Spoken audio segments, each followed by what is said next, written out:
지난주에 우리가 구원의 순서나 단계를 의미하는 구원의 서정에 대해서 설교를 하고 여러분 이제 그 설교를 들었는데 혹시 구원의 서정이 몇 단계가 있었는지 여러분 기억을 하시나요? 구원의 서정이 몇 단계가 있는지? 네? 11단계?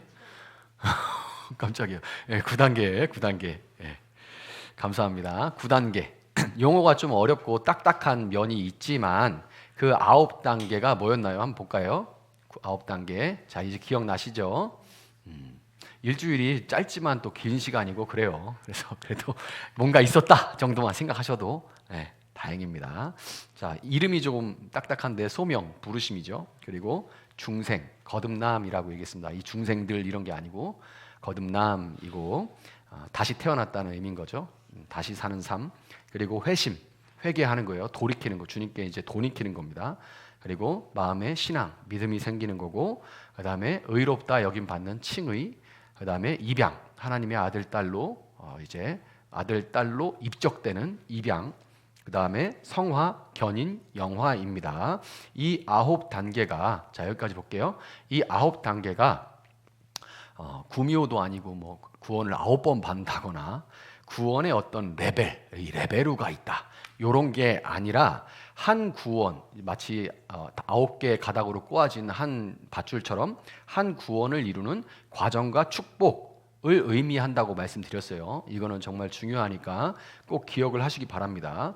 자, 지난주에 이제 구원의 서정 9단계 중에서 출애굽기를 통해서 소명, 중생, 회심, 신앙, 칭의, 입양에 대해서 지금은 우리가 이렇게 단어로 딱딱딱 얘기하면 잘은 몰라도 대충 어떤 개념인지는 우리가 알 수 있게 된 그 이유가 뭐냐면 그렇게 될 수 있었던 것은 사도 바울이 구약 성경에 있는 특별히 출애굽기에 있는 이 역사 속에서 실제적으로 일어났던 그 사건을 통해서 구원이 어떤 것인가 하고 하나님이 보여준 그 그림 언어를 갖다가 우리에게 설명했기 때문이라고 말씀을 드렸어요. 그래서 역사적이고 실제적으로 제가 설명을 드렸습니다. 자, 그래서 오늘은 출애굽기부터 여호수아에 등장하는 광야와 또 가나안 이야기를 통해서 아직 이제 남아있는 세 가지 성화와 견인과 영화에 대해서 알아보도록 하겠습니다.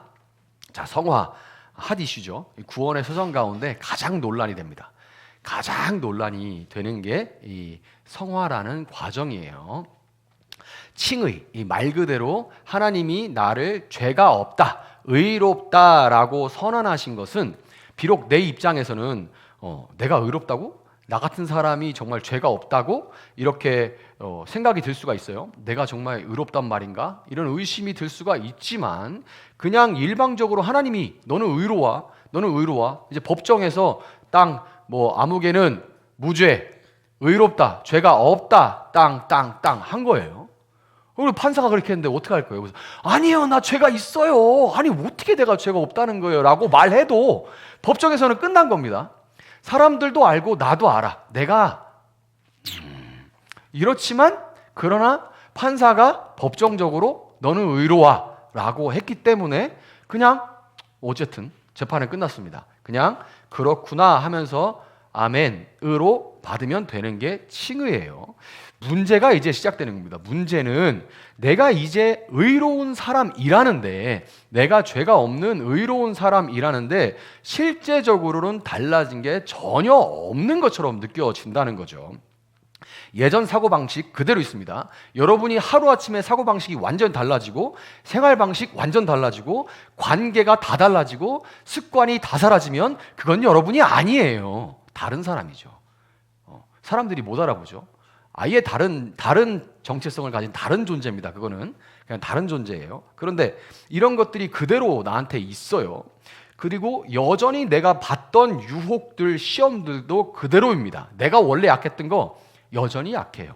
내가 돈에 약했다. 내가 뭐 여자나 남자에 약했다. 내가 뭐 게으름, 뭐 너무 많이 자고 뭐 이런 거에 너무 약했다. 뭐 그대로입니다. 그대로예요. 그런 게 바뀌지 않아요.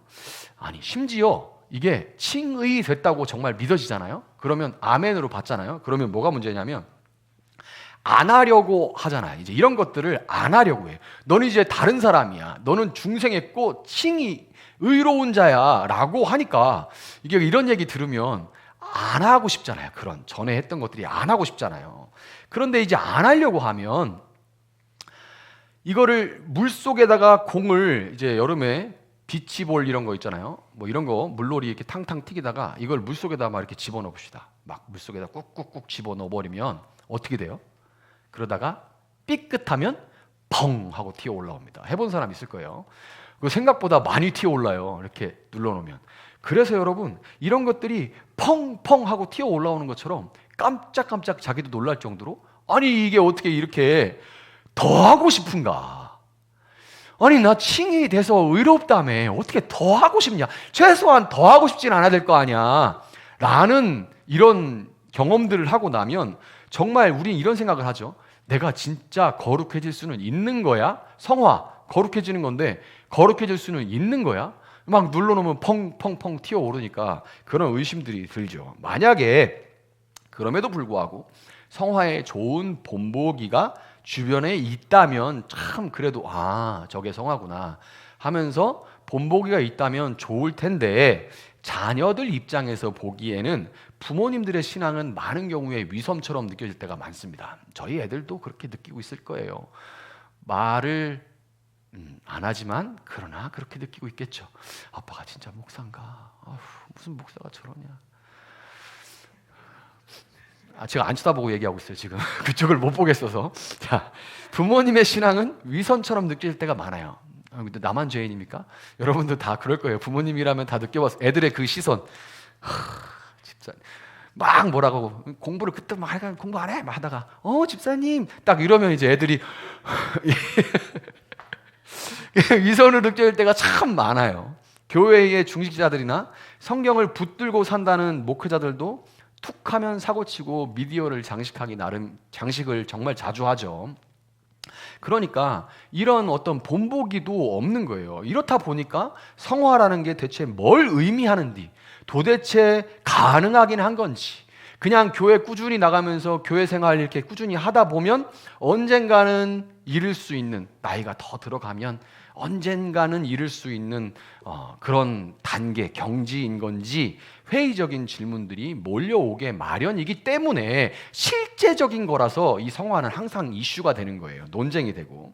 자, 홍해를 건넌 이스라엘, 어린 양의 피로 생명을 건져서 의롭다고 칭함을 받고 홍해를 건nom으로써 다시는 이집트로 돌아갈 수 없는 거듭난 다시 살아난 삶이죠. 그러니까 이 중생한 이런 이스라엘 앞에 펼쳐진 것은 수영장 딸린 맨션이 아니었습니다. 이제 거듭났으니까 너희들은 새로운 존재야. 그러니까 이제는 너희들은 내 거니까 그래도 너희들이 내 새끼인데 하나님 자식들이야. 우주의 왕이거든.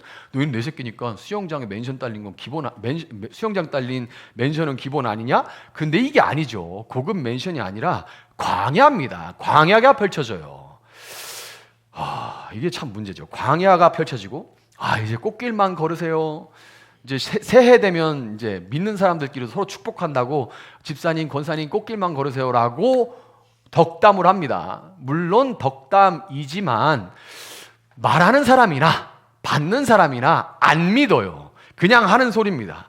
꽃길이 아니라는 거 우리 다 알고 있죠. 우리 앞에 펼쳐지는 건 광야고 고생길입니다. 예수 믿어도 광야와 고생길이 펼쳐져요. 신명기 8장 2절 3절은 광야의 목적에 대해서 이렇게 말합니다. 같이 한번 읽어볼게요. 신명기 8장 2절 3절입니다. 시작. 당신들이 광야를 지나온 40년 동안 제가 읽어드릴게요. 당신들이 광야를 지나온 40년 동안 주 당신들의 하나님이 당신들을 여러분 집중하라 그런 거예요. 당신들을 어떻게 인도하셨는지를 기억하십시오. 그렇게 오랫동안 당신들을 광야에 머물게 하신 것은 당신들을 단련시키고 시험하셔서 당신들이 하나님의 계명을 지키는지 안 지키는지 당신들의 마음속을 알아보려는 것이었습니다. 주님께서 당신들을 낮추시고 굶기시다가 당신들도 알지 못하고 당신들의 조상도 알지 못하는 만나를 먹이셨는데 이것은 사람이 먹는 것으로만 사는 것이 아니라 주님의 입에서 나오는 모든 말씀으로 산다는 것을 당신들에게 알려주시려는 것이었습니다. 아멘. 이게 광야를 허락하신 목적이다라고 하나님 생각보다 되게 친절하세요. 그래서 어제 우리가 단톡방에 이슈가 됐던 영상에도 나오지만 하나님이 상징을 쓰거나 뭐 할 때는 항상 이 상징이 뭘 의미한다라고 설명을 대부분의 경우 친절하게 하십니다. 광야도 자 출발해라 광야다 하면서 왜 가야 되는데요? 왜 우리가 이렇게 이 길을 걸어가야 되는데요? 라고 그냥 의미 없이 그냥 가라면 가 이게 아니고 설명 다 해주십니다. 이거 뭐 때문에 하는 거야? 라고 설명해 주세요. 자, 출애굽기 20장을 보면 광야 여정이 본격적으로 시작되기 앞서서 하나님은 시내산에서 모세를 통해서 십계명과 무려 613개의 율법들을 규례와 율례들을 다 허락해 줬어요. 출애굽기는 그러니까 십계명은 헌법이고 가장 근간이 되는 척추가 되는 법이고 613개의 디테일한 이런 법들을 세부 사항들을 규례와 율례로 주십니다. 자, 근데 순서를 생각해 보세요. 홍해를 건너서 율법을 받았나요? 아니면 율법을 먼저 받고 홍해를 건넜나요? 순서를 생각해 보세요. 어려워요? 다시 홍해를 건너서 율법을 받았나요? 아니면 율법 받고 홍해를 건넜나요? 그렇죠. 홍해를 건너고 나서 한참 후에 이제 시내산까지 가서 거기서 율법을 받았습니다. 그러니까 분명히 알 수 있죠. 율법을 잘 지켜서 구원받는 거 아닙니다. 분명히 여러분 기억하세요. 율법을 잘 지켜서 구원받는 게 아닙니다. 율법은 이미 구원받은 하나님의 백성들이 이제 따라야 될 법인 거예요. 그러니까 군대에 들어가면 군법이 있듯이 하나님의 백성이 되면 따라야 될 이 법이 율법인 겁니다. 이거를 잘 지켜서 구원받는 게 아니에요. 그리고 하나님은 광야에서 이스라엘이 마음속으로부터 그 하나님의 법, 그 계명을 지키는지 안 지키는지 시험하고 단련하신다. 이렇게 이게 광야의 목적이다. 이렇게 말씀을 서두에 아예 하셨어요. 자, 그런데 여러분 시험이라는 것은 수준을 알기 위해 치르는 거죠. 수준을 알기 위해 치는 거죠. 저도 테니스 치는데 테니스 대회를 나가서 제 수준을 시험해서 결과를 받았어요. 그전에는 제가 어느 정도인지 몰랐어요. 자, 이렇게 시험은 수준을 치르기 위해서 하는 겁니다. 그런데 하나님이 우리 수준을 모르실까요? 시험을 치르는데 시험 치르기 전에 내가 전국에서 1등 할 것 같은데 이렇게 생각하는데 시험지 받아보면 아니죠. 그런데 그 시험을 치고 나서 날은 알았지만 그 시험을 내신 하나님은 원래 알까요? 모를까요?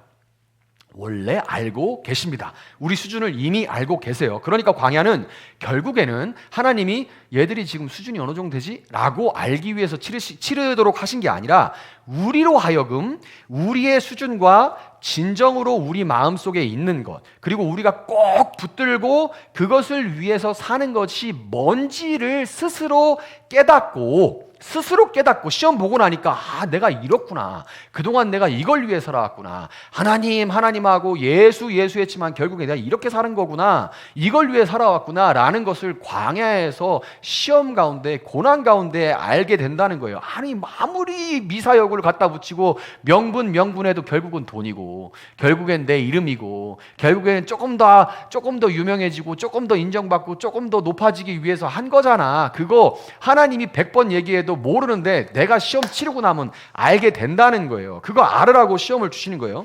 그리고 나서 더 이상 그것이 아니라 하나님과 그분의 말씀에 순종하도록 만들기 위한 고난과 훈련의 장소가 바로 광야인 겁니다.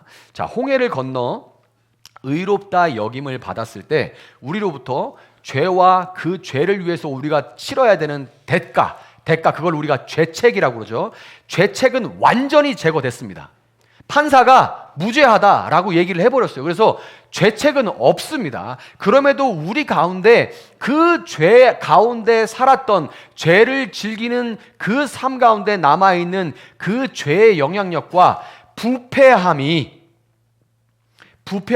더러운 집인데 이 집은 깨끗해. 이 집은 이제 내게 속했기 때문에 거룩하다, 깨끗하다라고 하나님 말씀하셨어요. 근데 그 집 청소 안 됐어. 그러니까 그 집에 죄의 영향력과 부패함이 남아있어요. 이 죄의 영향력과 부패함을 하나님의 율법 말씀으로 알고 들어오. 빛이 쫙 들어오니까 아니 커튼 딱 걷으니까 집이 엄청 더럽네.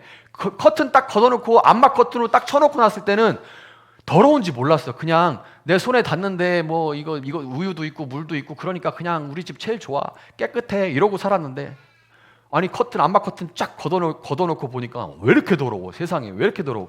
이거를 하나님의 말씀 율법으로 깨닫고, 율법이 오기 전에는 내가 죄인인지도 잘 모른다니까요. 그것을 깨닫고 제거해 나가는 거, 고난 가운데 날마다 점점 죄에서 멀어져 가기를 훈련하는 거, 그 모든 과정이 바로 성화인 겁니다.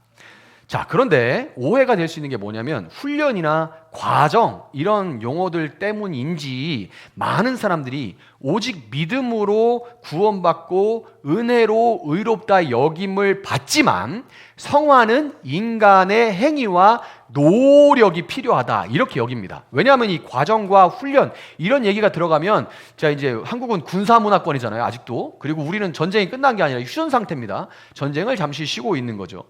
그러니까 군사 문화권일 수밖에 없어요. 아직도 많이 남아 있습니다. 그러니까 훈련, 뭐 과정 이런 얘기 들어가면 여기에는 인간의 엄청난 노력이 필요할 수밖에 없습니다. 그러니까 사람들이 다, 자, 은혜로 구원받아, 오직 은혜로 의롭다 여김을 받았어. 그런데 성화, 거룩하게 되는 것은 너의 노력이 필요해, 인간의 행위와 노력이 엄청나게 필요해 라고 얘기를 합니다. 그래서 그런지 성화라는 얘기가 나오면 꼭 성경 몇 도겠어? 너 성경을 안 읽으니까 문제인 거야. 네가 아직도 그 모양인 거야. 그리고 이제 죄책감을 받죠. 성경을 안 읽어서 내가 오늘날 또 이 모양이고 자꾸 이렇게 힘든 일이 일어나는구나. 올해 일독하면 좋은 일 좀 생길까? 이런 쪽으로 항상 가요. 그 다음에 기도 몇 시간 했어. 하여튼 기도를 안 하니까 이 모양이지. 기도 몇 시간 했어. 이거는 진짜 교회에서는 정말 강력한 문제입니다. 모든 말에 다 낄 수 있어요. 아, 목사님 요새 너무 힘들어요. 권사님 요새 제가 너무 힘들어요. 기도 몇 시간 했어. 이거 모든 거에서 답이 될 수 있습니다. 그러면 이건 다 내 잘못이야. 다 내 잘못. 기도 몇 시간 했어. 아, 그래도 제가 아침에 일어나고 또 밥 먹을 때랑 자기 전에 좀 하면 30분은 해요. 30분도 기도냐? 그러면 이제 저는 그러면서 꼭 이제 라떼는 말이야. 앉으면 뭐 최소 3시간은 해야 되는 어쩌고. 근데 이 바쁜 일상에 3시간을 어떻게, 여러분 3시간 기도하지 마세요. 하나님 3시간 기도하라고 안 했습니다. 아니 24시간에 3시간 자고 3시간 하고 이 바쁜 일상을 어떻게 살아요? 그러지 마세요. 네, 3시간 기도하지 마. 이 목사가 이런 얘기하면 뭐한데 3시간 앉아 기도하는 사람 치고 좀 그래요. 그 다 대부분 정죄로 갑니다. 3시간 기도하는 사람들은 3시간까지 하실 필요 없습니다. 성도들은 이제 기도는 좀 늘어나게 마련인데 제대로 기도하면 1시간 정도 아침 저녁 정도 하고 하나님과 시작하고 하나님하고 마무리할 수만 있다면 그 정도면 참 좋아요. 그것도 무지 길어요.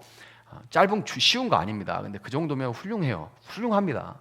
3시간 동안 앉아서, 뭐 물론 일을 안 하시는 분들 같은 경우에는 뭐 어느 가능한 일일 수도 있지만 기도가 일이 되는 거죠. 그 사명을 받은 분들은 그렇게 해야 되지만 일상을 막 분주하게 살아가시는 분들, 내가 맡은 일이 있는 분들은 그렇게 3시간 동안 막 앉아서 그렇게 하지 마세요. 뭐 연말 돼서 뭐 내가 내년을 위해서 하나님 앞에 내 마음을 좀 쏟아놓고 기도원 가서 좀 기도하겠습니다. 이런 거는 특별한 경우니까 또 목사님이 3시간 하지 말랬대 그러고 절대 난 3시간 안 할 거야 이러지 마시고, 무슨 얘기인지 아실 겁니다. 자, 그러니까 기도 몇 시간 했어 막 이렇게 되고, 금식은 몇 번이나 했어. 내가 옛날에 21일 금식을 했더니 내가 뭐 하늘이 열리는 걸 봤잖아 막 이런 식으로 이제, 그래서 내가 지금 이렇게 이만큼 된 거야. 영적인 체험이 있냐? 무슨 체험을 했냐? 권사님들 모이면 이제 영적인 체험 배틀이 붙습니다. 그래서 꼭 누가 뭐 내가 귀신을 봤는데 말이야. 그럼 또 옆에서 나도 귀신 봤는데 말이야. 그러면 구역 모임이 귀신 배틀이 돼요. 이게 실제 상황입니다. 진짜 그렇게 돼요. 내가 뭐 봤다, 뭐 들었다, 뭘 느꼈다, 막 그래가지고 너만 느꼈냐, 나도 느꼈냐, 그래가지고 막 하면 이제 초신자는 거기서 이게 무슨 소리야 이러고 절대 거기 안 가죠. 자, 그리고 은사는 뭐가 있냐, 방언을 했냐, 예언이 있냐, 통역을 하냐, 뭐 어쩌고 저쩌고 뭐 이런 것들 계속 이런 소위 영빨이, 내가 노력해서 이렇게 얻은 영빨이, 쌓여진 영빨이 성화에 필요한 나 인간의 노력이다라고 여기거나, 주일 성수와 헌금 액수 같은 종교 행위의 정도로 평가하는 경향이 있어요. 그래서 성화 얘기하면 항상 이렇게 영빨, 뭐 종교 행위 정도, 얼마나 열심히 종교 행위를 하느냐, 이런 걸로 이제 성화를 점수 매기기 일쑤입니다. 이렇다 보면 어떻게 돼요? 이게 한국 정서에 너무 많죠. 한국은 미친 듯이 달려가는 사회이기 때문에 성화도 미친 듯이 달려가가지고 어느 정도 레벨의 경지에 이르느냐. 나는 지금 30분도 기도 못 하는데 저 3시간 기도하는 분, 그냥 뭔가 우러러 보여. 이 세상 사람이 아닌 것 같은 그런 느낌. 그러면 어떠냐면 반대로 나는 자꾸만 위축이 됩니다. 나는 이게 성화라는 것 자체가, 신앙생활 자체가 무거운 짐이고 부담이 되는 거예요. 종교 행위를, 그러다가 종교 행위를 잘해서 정말 내가 우러러보는 그 성화된 것처럼 보이는, 막 기도하면 막 랄랄랄랄라 막 이렇게 기도하고 막 울고 막 일어나서 기도하고 막 이런 분들, 막 그리고 막 3시간 기도하고 막 이렇게 금식도 툭 하면 금식하고, 이래서 내가 와, 저분 정말 대단하다, 아, 난 어떻게 저렇게 될 수 있지라고 보이는 분들이 사회적으로 무리를 일으키거나 무슨 뭐 인격적으로 성숙하지 못하는 모습을 보게 되면 반드시 보입니다. 왜냐하면 아까 말씀드렸죠? 그런 분들은 더 심하게 누르고 있는 거예요. 반드시 어딘가에서 팡팡 터집니다. 가정에서 터지든지 어디서 터지든지 그 공들이 여기저기서 팡팡 올라와요. 잘 안 걸린 것 뿐이죠. 저도 마찬가지로 우리는 안 걸리는 것 뿐이지, 걸리면 이럴 거 정말 많습니다.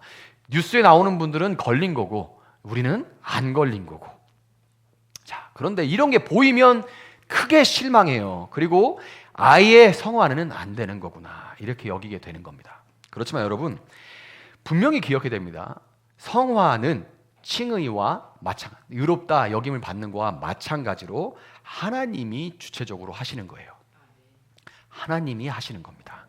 물론 하나님은 칭의와는 조금 다르게 우리가 로봇이 아니라 지정의, 그죠? 지정의를 가진 인격체이기 때문에 우리의 인격을 존중하시고 사용하셔서 성화에 동참하게 하십니다. 그게 칭의와 좀 달라요. 우리가 동참하게 하셔요.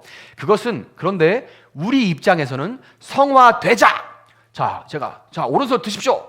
성화되자, 성화되자, 성화되자. 이렇게 온 교회가 외치고 현수막 걸고 성화운동, 대성화운동 이렇게 하고 막 띠 옆으로 걸고 이렇게 하는 운동이 아니면, 우리 입장에서는 하나님이 하시는, 주체적으로 하시는 성화에 동참하지만 우리 입장에서는 띠두르고 하는 그런 운동이 아니라 하나님이 인도하시는, 주체적으로 인도하시는 우리 인생 광야길에서 그분과의 관계 안에서 그냥 하루하루 살아가는 거예요. 그냥 하루하루 살아가는 거라고. 그분과의 관계 안에서 하루하루 살아가는 게 우리 입장에서는 동참하는 겁니다. 여러분, 싱글 라이프하고 유부 라이프는, 유부남이든 유부녀든 싱글 라이프하고 유부 라이프는 완전히 다르죠. 여기 싱글이 있다면 상상 이상으로 더 다릅니다. 그렇죠? 결혼은 법적으로 동사무소 가서 혼인신고하면 한순간에 끝납니다. 한순간에 끝나요. 저희도 이제 외국 나간다고 결혼 전에 한 두 달쯤 전에 이제 동사무소 가서 도장을 찍었습니다. 금방 그냥 법적으로 그거 찍으면 대한민국 행정 엄청 빨라요. 그냥 끝납니다. 바로 우리는 법적으로 부부예요. 그런데 결혼 후에 펼쳐지는 건 뭐예요? 현실이죠. 현실이에요. 띠두르고 결혼 생활 하는 사람 없습니다. 그냥 현실입니다. 총각 처녀대로 돌아갈 수 있어요, 없어요? 돌아갈 수 있어요, 없어요? 네? 돌아갈 수 있어요, 없어요? 돌아갈 수 있어요, 없어요? 없죠.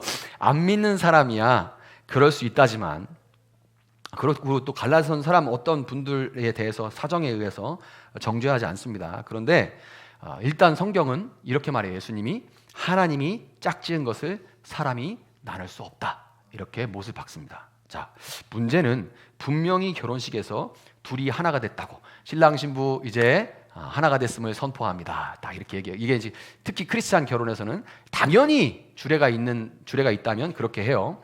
이제 둘이 하나가 돼가 선포했고 법적으로도 인정받았는데 현실에서 두 사람은 결코 하나가 아니라는 게 문제죠. 결코 하나가 아닙니다. 하나부터 10까지 달라요. 하나부터 10까지 다르고, 거기다가 연애 때는 잘 숨겨뒀고 잘 안 보이기도 했던 본캐가 드러납니다. 결혼을 하면 본 캐릭터가 드러나요. 요즘에는 동거해봐서 그런 거 안 드러나요? 아이고, 동거하고도 다르답니다. 제가 동거인에게 들어봤어요. 동거하다가 결혼하면 동거 때하고는 또 달라요. 동거하라는 얘기 아닙니다. 오늘 오해받을 얘기를 많이 하는데 동거하라는 얘기 아니고, 동거하고도 결혼 생활은 또 다르다고 경험자가 얘기를 하는 것을 들었어요. 그렇다면 이제 남은 게 뭐예요? 자, 이제 남은 거 뭐예요? 하나라고 하는데 하나가 아니고 모든 게 다른 뭐예요? 남은 거는 전쟁입니다.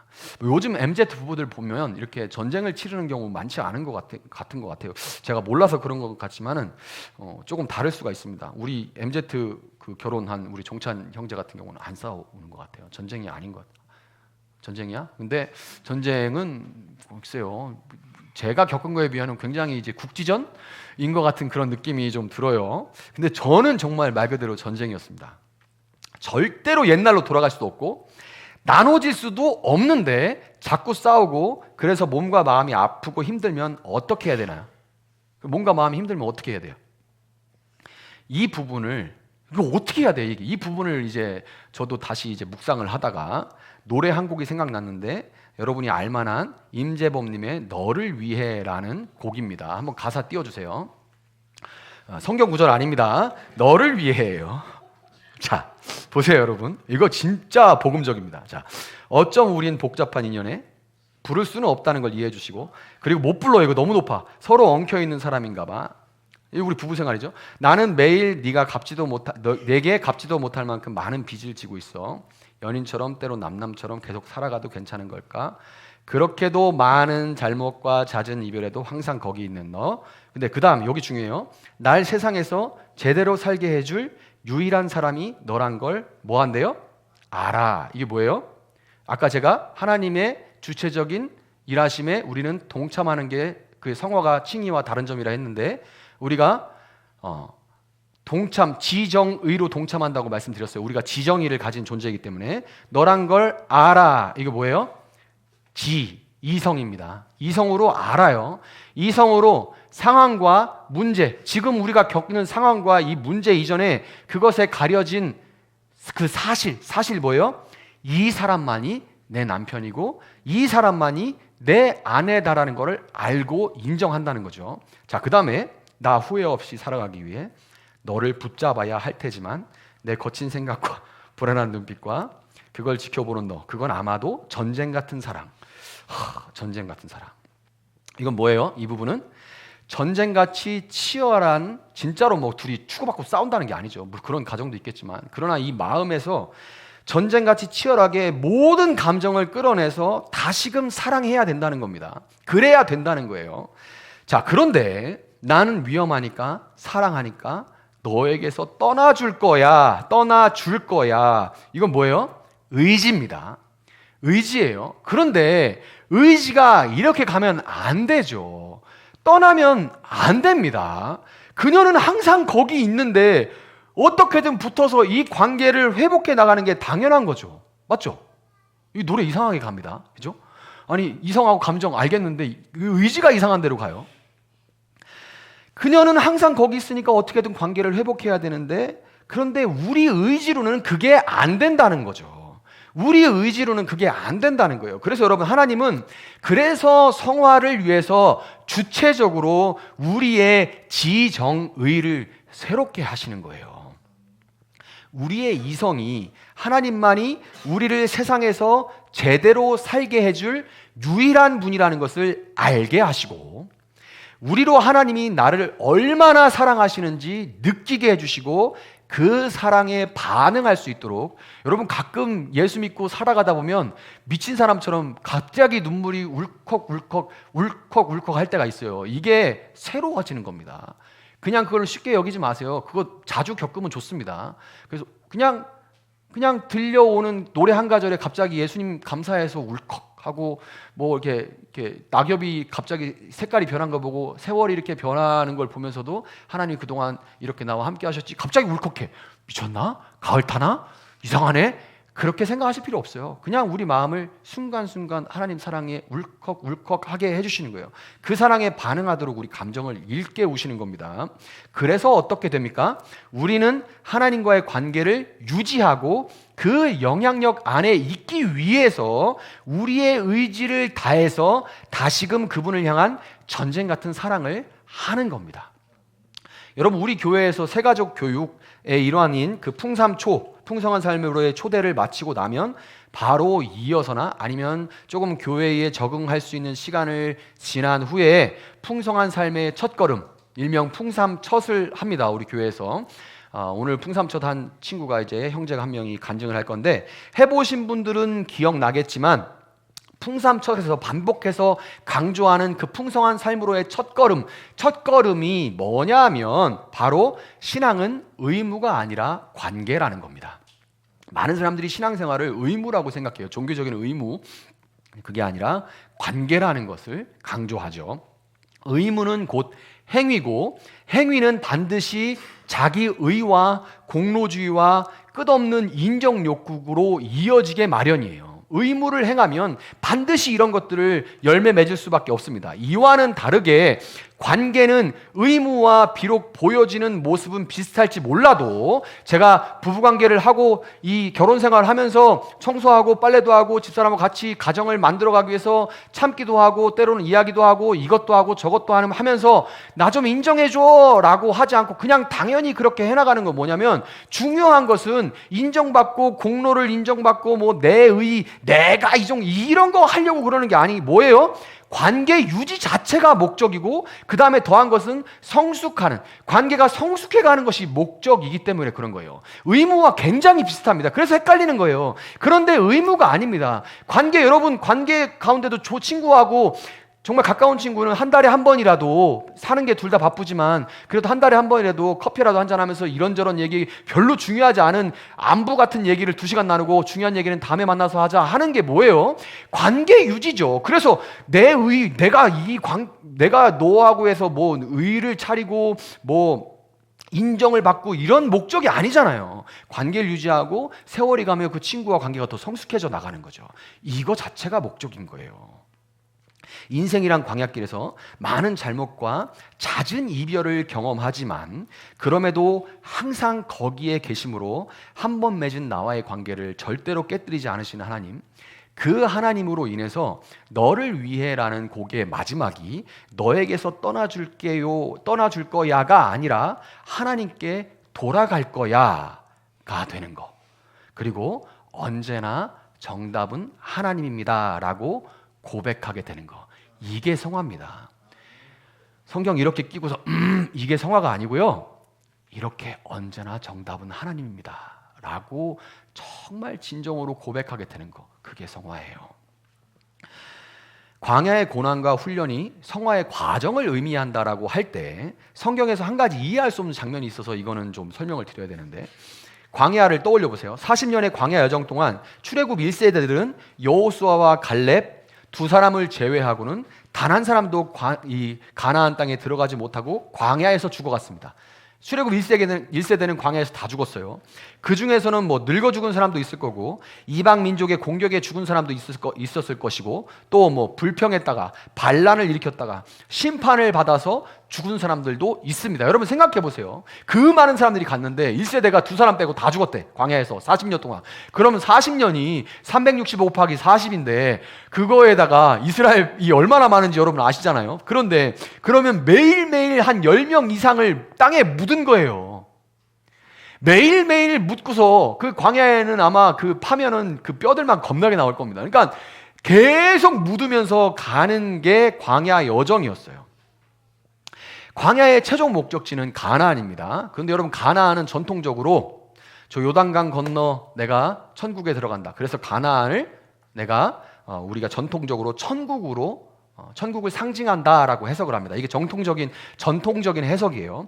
최근에는 가나안에 들어갔는데 가나안에도 여전히 뭐가 있어요? 피 흘리는 전쟁이 있죠. 그래서 가나안도 전쟁이 있기 때문에 이 가나안이라는 것은 우리가 이후에 들어갈 천국이 아니라 믿는 자의 정체성으로 살아가야 하는 소명과 사명의 장소가 바로 가나안이다. 이렇게 해석하는 것이 최근의 대세입니다. 성경 해석의 대세인데, 여러분 이렇게 해석하면 광야는 외적인 고난과 어려움 가운데 외적으로 변화되는 성화의 길이고, 가나안은 죄를 상징하는 가나안 7 부족과 싸우면서 정복해야 되는 우리의 마음. 뭐예요? 내적인 성화의 장이 되는 거죠. 자, 2가지 그림이 같이 있어요. 광야는 외적인 성화의 길, 이 가나안은 내적인 성화의 길. 자, 가나안을 천국으로 해석하든지 아니면 이렇게 내적인 성화의 장으로 해석을 하든지 간에, 자, 어쨌든 가나안에 들어가지 못하고 광야에서 죽어간 사람들은 뭘 의미할까요? 죽어갔잖아요. 그 사람들은 뭘 의미할까요? 그들은 진정으로 구원을 받지 못한 걸까요, 그러면? 아니면 구원을 받긴 받았지만 불순종하고 반란 일으키고 막 따지고 댐비고 이래가지고 성화에 실패하고 결국 낙오하고 구원에서 중도 탈락한 걸까요? 이렇게 해석하는 교단도 있죠. 그럼 뭘까요? 애초에 구원받은 게 아니야. 아니면 중도 탈락한 거야. 뭘까요? 아직도 이제 또 혼돈이 와.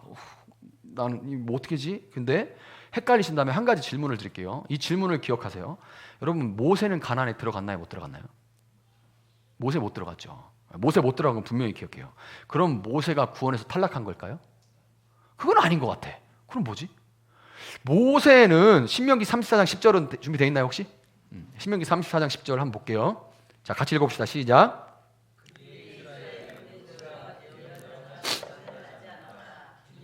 얼굴과 얼굴을 마주대고 모세와 말씀하셨다. 모세 정도 되는 이런 사람이 중도 탈락하는 구원이라면 과연 누가 구원받을 수 있을까요?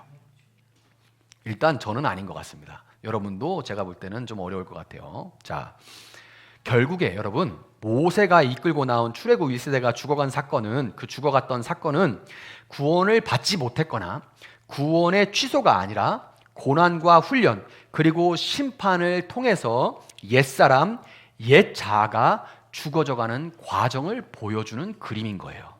이해 가시나요? 그들이 매일매일 땅에 묻어가는 그 많은 그 불평, 불만, 짜증, 따지고 반란 일으키고 덤비고 거짓말하고 속이고 하는 모든 옛습관, 옛사람, 옛자아가 땅에 묻어져가는, 죽어져가는 과정을 보여주는 그림이에요. 여러분, 옛 성품으로는 가나안, 그것이 천국이든 소명과 사명이든 간에 결코 들어갈 수도 감당할 수도 없는 겁니다. 그렇다면 가나안에 들어간 출애굽 2세대는 무엇을 의미할까요? 들어간 사람들도 있잖아요. 그렇죠? 그리고 이걸 그냥 문자 그대로만 보면은, 아니 여기 시원이, 태양이, 태훈이만 들어가, 우린 다 못 들어가. 그렇죠? 근데 들어간 걔들은 뭘 의미할까요? 그러면 들어간 거는 출애굽 2세대는 우리의 옛 자아가 죽어진 그 자리에 싹트고 자라나는 새로운 성품을 의미하는 것이고, 1세대, 2세대를 떠나서 큰 그림으로 봤을 때는 1세대, 2세대 전부 다 합치면 뭐예요? 그거를 우리가 뭐라 부릅니까? 이스라엘이라고 부르죠. 이스라엘 민족은 하나님의 약속대로 가나안 땅에 들어가고야 말았습니다. 시원이가 들어가면 시원이 아빠도 들어간 거죠. 무슨 얘기인지 아시겠어요? 왜냐? 이들은 함께 이스라엘이기 때문에. 그들의 사역, 우리에게 보여줄 역할이 달랐을 뿐이지 그들은 큰 이스라엘의 그림으로 결국에는 가나안에 들어가고 말았습니다. 여러분, 이와 같이 우리를 구원하신 하나님은 한 사람의 낙오자도 없이 끝까지 그 구원을 이뤄내도록 지켜내시고야 많은 분이라는 것을 여러분 기억하시기를 바랍니다. 하나님은 그 영이신 성령님을 보내서 우리를 효과적으로 부르시고 우리가 그 부르심에 믿음으로 반응하게 하십니다. 믿는 우리를 또한 의롭다고 하시고 새 생명을 주셔서 중생, 다시 태어나게 하시죠. 그리고 하나님은 다시 태어난 우리가 그 생명에 걸맞게 옛 성품을 버리고 새 성품을 덧입을 수 있도록 끝까지 우리와 동행해 주시고 우리를 지키셔서 우리가 완전히 타락하지 않고, 타락할 수 있습니다. 그러나 완전히 타락하지 않고 구원의 서정을 끝까지 견뎌낼 수 있도록 하시는데, 이것을 성도의 견인이라고 부릅니다. 믿음이 아직 약하거나 은혜에서 멀어졌을 때 우리는 종종 자신의 어리석음, 이기적인 마음, 교만함과 음란함에 붙들려서 우리가 언젠가는 예수님을 거부하고 자극적인 이 욕망에 따라 살지도 모른다는 불안감에 빠지곤 합니다. 이 고백을 한 청년이 있어서 그 마음을 너무 잘 알고 저도 그랬어요. 내가 언젠가 나는 쉽게 뭐든지 질리는 사람인데 이 신앙생활 시작한 것도 결국엔 내가 질려서 떠나고 내 마음대로 살 것 같은데 어떡하지? 어떡하지 하는 그런 걱정과 불안감이 있었던, 염려가 있었던 그런 기억이 있습니다. 그렇지만 여러분, 연약하고 변덕스러운 우리 자신이 아니라 우리를 견인하는, 견인차같이 우리를 끌어가시는 하나님을 믿음으로 안도감과 평안함을 누릴 수 있기를 바랍니다. 자, 말씀을 맺도록 하겠습니다. 자, 여호수아에서 이스라엘은 마침내 가나안에 들어갔어요.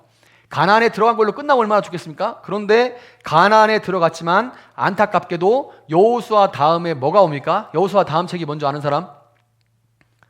창세기, 출애굽기, 레위기, 민수기, 신명기, 여호수아. 큰일 났네. 설교 다시. 자, 그 다음에 뭐예요? 사사기. 사사기. 아버지 성화의 길이 너무 멉니다. 사사기가 오죠. 이 사사기의 여호수아서가 사사기의 혼란과 무질서로 이어져요. 사사기 그렇게 혼란하고 무질서할 수가 없습니다. 그때 이스라엘의 왕이 없어 그들이 자기 눈에 보기 좋은 대로 행했더라. 이게 사사기의 외침입니다. 평가예요. 자, 여호수아서가 가나안에 들어갔는데 그 여호수아가 사사기로 끝난다고요. 그만큼 죄의 영향력은 강력하고 이 땅에서 완전 성화는 불가능합니다. 그렇지만 여러분, 이스라엘을 가나안으로 데리고 간 것은 인간 여호수아였기 때문에 사사기로 이어질 수밖에 없었지만 우리를 천국으로, 새하늘과 새 땅으로 인도하시는 분은 하나님의 아들, 이름이 똑같이 여호수아예요. 헬라어로는 뭐예요? 예수아. 바로 예수 그리스도 하나님의 아들입니다. 우리를 인도하시는 분은 인간 여호수아가 아니라 하나님의 아들, 영원하신 예수 그리스도입니다. 우리가 그분께 돌아가는 그때, 그리고 그분이 우리에게 다시 오시는 그때 모든 부패와 죄의 잔재는 더 이상 흔적도 없이 다 사라지게 되고 마침내 우리는 그때 예수님과 같이, 마치 천사들과 같이 온전히 영화로워질 수 있다는 것을 여러분 믿으시고, 새로운 한 주도 전쟁 같은 그 하나님의 사랑에 반응해서 우리가 초반에 함께 불렀던 그 찬송가의 가사처럼 죄를 지으면 깊이 회개하고 더욱 하나님께 매달려서 결국 언제나 정답은 하나님입니다 라고 고백하는 그 선한 싸움을 다 싸우시는 여러분들 되시기를 예수님의 이름으로 축복합니다.